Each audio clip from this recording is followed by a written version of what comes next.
చిన్నప్పుడు ఎండాకాలం వచ్చిందంటే చాలు మా అమ్మ ఎన్ని రకాల వడియాలు పెడుతుండో. అప్పడాలు, వడియాలు, జందకాలు, గులాబ్ పూలు, పెసర వడియాలు ఇట్లా రకరకాలు పెడుతుండే. నేనైతే డబ్బాలు తినుడే కానీ ఏ రోజు నేర్చుకోలేదు. నా పెళ్ళైనాక కూడా వడియాలు, అప్పడాలు అన్ని పంపిస్తుండే. ఇక నేర్చుకునే ఛాన్స్ కూడా రాలేదనమాట నాకు. సరే ఇప్పుడు నా బిడ్డ కోసమైనా నేర్చుకోవాలనిపించి మా చిన్నమ్మ దగ్గర నేర్చుకుంటున్నా. ఇక బియ్యం అయితే కడిగి 15 నిమిషాలు పక్కన పెట్టుకోవాలంట. ఒక గ్లాస్ బియ్యానికి 3 గ్లాసుల నీళ్ళు పోసుకోవాలి, కొలత అనమాట. ఇక ఇలా పచ్చికారము, దీనికి సరిపోయినంత ఉప్పు, టమాటాలు అయితే సన్నగా కోసుకోవాలి. ఇక టమాటాలు అన్ని అందులో వేసుకున్న తర్వాత కలిపొద్దంట. అట్లనే మూత పెట్టి ఒక 2-3 విజిల్ ఉడికించుకుంటే మనకు అన్నం అయితే మంచిగా మెత్తగా ఉడికిపోతుంది అనమాట. చూసిరు కదా, మంచిగా ఉడికిపోయింది. ఇప్పుడు ఇక గంటతో ఒక్కసారి కలుపుకొని ఇలా కొత్తిమీర అయితే ఎక్కువనే వేసుకోవాలంట. మంచిగా మస్తు కొత్తిమీర వేసుకొని నువ్వులు కూడా వేసుకొని మంచిగా కలుపుకోవాలి.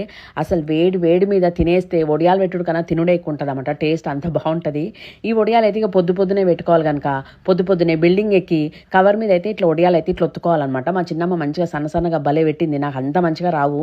ఇట్లా మంచిగా సాయంత్రం వరకు కొంచెం ఎండిపోయినాక చాటలు వేసుకున్నాం అనుకోండి, ఒక 2-3 రోజులు మంచిగా ఎండబెట్టుకొని డబ్బాలు పెట్టుకుంటే 2-3 సంవత్సరాలు కూడా పాడు కావు, అసలు పురుగు కూడా రాదనమాట. పోయిన సంవత్సరం పెట్టిన అప్పడాలు, వడియాలు అయితే ఇప్పటి వరకు కూడా ఖరాబ్ కాలే, మంచిగా ఉన్నాయన్నమాట.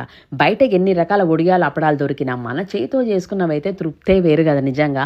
పప్పు, సాంబారు ఇట్లా చేసినప్పుడు ఇట్లా వడియాలు అంచు పెట్టుకొని తింటే కాంబినేషన్ అయితే అదిరిపోతుంది.